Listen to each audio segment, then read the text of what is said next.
Assalamualaikum warahmatullahi wabarakatuh. Pada kesempatan kali ini, channel Syadid Official akan menampilkan lagi sebuah video. Ini dari para netizen, yang mana para netizen tidak terima dengan pernyataan Bapak Pramono Anung tentang suku Baduy yang tidak diterima di rumah sakit. Dan bagaimana videonya, teman-teman bisa simak dan bisa tonton supaya tidak salah paham dan tidak salah pemahaman seperti apa video yang akan saya tampilkan ya.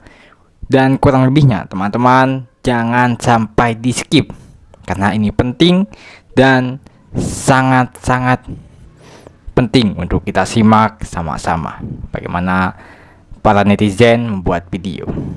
Dan biar tidak lama-lama dan tidak bertele-tele, seperti apa video yang akan saya tampilkan, kita simak dulu sama-sama. Silahkan. Ini pesan khusus buat para pembegal Revan, anak suku Baduy Dalam yang beberapa waktu lalu ngalamin sesuatu yang benar-benar tidak mengenakan. Kalian rampas duitnya, kalian juga ambil madunya tanpa bekerja keras. Itu anak jalan kaki jauh sambil menjaga adat istiadat, nggak minta-minta, bekerja secara halal, jualan mencari sesuatu yang halal. Dan kalian nggak mau kerja keras, tapi dengan seenaknya mengambil hak orang lain. Maka insya Allah tidak akan ada keberkahan dari apa yang kalian dapatkan. Nah, kejadian Revan, anak suku Baduy Dalam ini menjadi sebuah pelajaran sangat penting bagi orang-orang yang memang mau bekerja keras. Lihat bagaimana cara Allah memberikan rizki, walaupun dengan cara harus pembegalan, kemudian ada sakit. Tetapi ternyata jalur rizkinya bertambah, bahkan lebih banyak dari sebelumnya. Dan semoga untuk Revan ini cepat sembuh dan sehat kembali.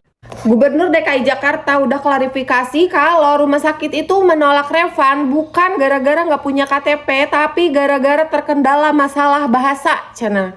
Oke, mungkin Baduy punya bahasa sendiri yang nggak semua orang ngerti. Tapi maksud gue gini loh, untuk semua rumah sakit gitu kan, bisa nggak sih kalau ada pasien urgent yang datang, itu jangan dulu diwawancara gitu, tapi kasih dulu pertolongan pertama. Apalagi si Revan ini kan jelas ya, dia tuh sakit apa, lukanya gimana gitu kan kelihatan gitu kan. Harus ambil tindakan apa, itu kan langsung gitu kan kelihatan harusnya ya.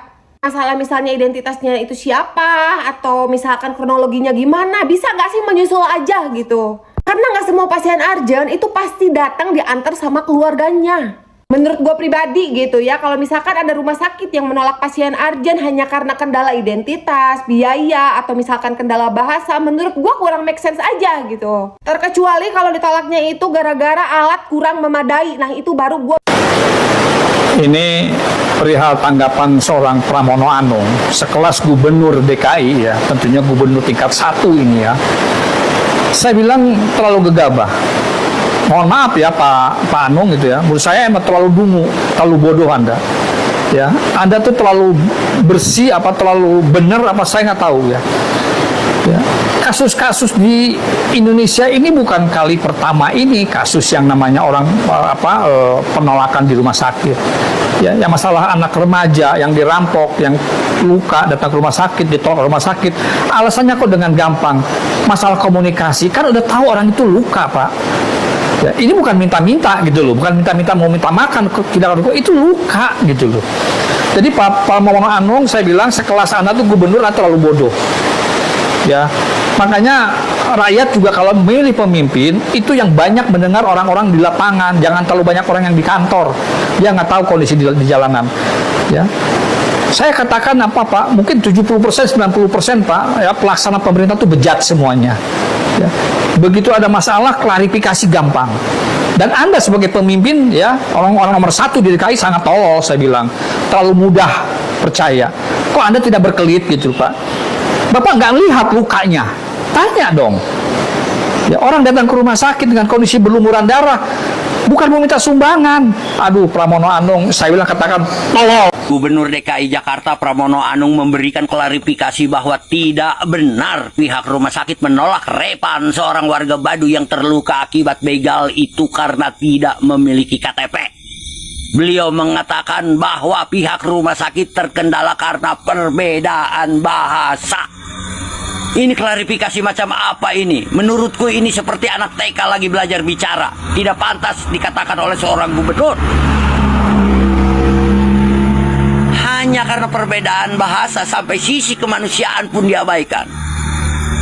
Seandainya pun tidak mengerti masalah bahasa orang Baduy, tapi setidaknya pihak rumah sakit bisa melihat wajah, bisa melihat luka yang berdarah-darah. Ini seperti apa? Bapak boleh bicara aturan bahwa pihak rumah sakit dilarang menolak siapapun, tapi faktanya Repan emang ditolak. Memalukan sekali ini menurutku. Tidak pantas dikatakan oleh seorang gubernur. Saya sebagai warga Banten tersinggung dengan kata-kata Bapak yang membedakan bahasa. Ingat itu. Kenapa manusia kota yang punya pendidikan, ya, ini aku yakin banget ini yang ngebegal juga minimal dia punya pendidikan dasar.